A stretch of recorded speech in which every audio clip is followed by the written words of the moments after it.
बीते दिनों ही प्रयागराज में भगदड़ में तमाम लोगों के मारे जाने की खबर आई है। उसके बाद से ही तमाम सवाल या चिन्ह खड़ा होने लगा है। लेकिन इसी बीच बागेश्वर धाम के पीठाधीश्वर धीरेन्द्र शास्त्री का एक ऐसा बयान आया है जिसके बाद से फिर हलचलें तेज हो गई हैं।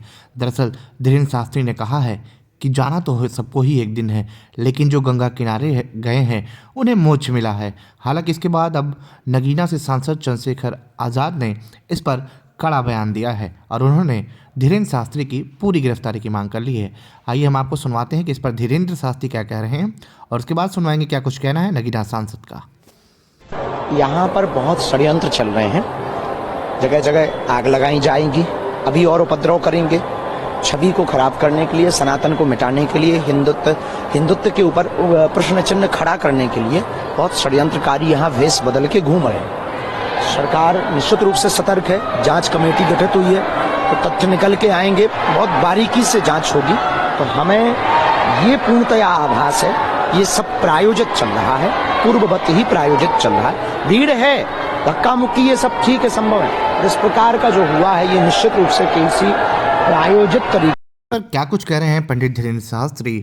यहाँ मरे नहीं हैं, हाँ असमझ चले गए हैं तो दुख है, पर जाना तो सबको है। ये बात तय है कि कोई 20 साल बाद जाएगा, कोई 30 साल बाद जाएगा। हमें भी जाना है, तुम्हें भी जाना है। वो असमय चल गए हैं, इस बात का दुख है, लेकिन उनकी मृत्यु नहीं हुई है, कई तो मोक्ष पा गए हैं। ऐसा कहना है पंडित धीरेन्द्र कृष्ण शास्त्री का।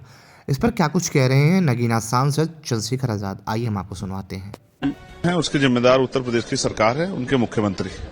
जिस तरह जनता ने कहा कि क्रूर शासक, क्रूर मुख्यमंत्री, और जिस तरह से आज धर्माचार्य भी जो हैं वो सब लोगों को पीड़ा महसूस करे, जिस पीड़ा को मैं बहुत दिन पहले कह रहा था कि अव्यवस्था बहुत है, दिखावा ज्यादा किया जा रहा है, वीआईपी कल्चर है और आस्था को इवेंट बना दिया गया है। आज मैं बिल्कुल स्पष्ट तौर पे कहूंगा कि एक होता है कि कोई घटना अचानक घट जाना, लेकिन उसके साथ इतनी जो है संवेदनहीनता करना, कितने लोगों की जान की घटना को छिपा लेना, वो पुलिस को, मीडिया को धमकाना और पुलिस को, एडमिनिस्ट्रेशन को जबरदस्ती झूठ बोलने के लिए मजबूर करना, इतनी बड़ी घटना को छिपाने वाले मुख्यमंत्री को नैतिकता के आधार पर रात धर्म निभाते हुए इस्तीफा देना चाहिए, क्योंकि उनके कार्यकाल में इतना बड़ा अपराध जो है हुआ। ये अपराध है और अपराध की एक ही सजा है कि उस पर कार्रवाई हो। और जिन्होंने जो तथाकथित धर्माचार्य जिन्होंने मांग की थी कि वहां लोग आए और जो नहीं आएगा वो देशद्रोही, उन पे भी कार्रवाई होनी चाहिए। वो न्यायिक जांच कमेटी उनसे भी बुला के पूछे कि आपने इस तरह की अपील क्यों की जब आप इस तरह की व्यवस्था नहीं दे पा रहे थे।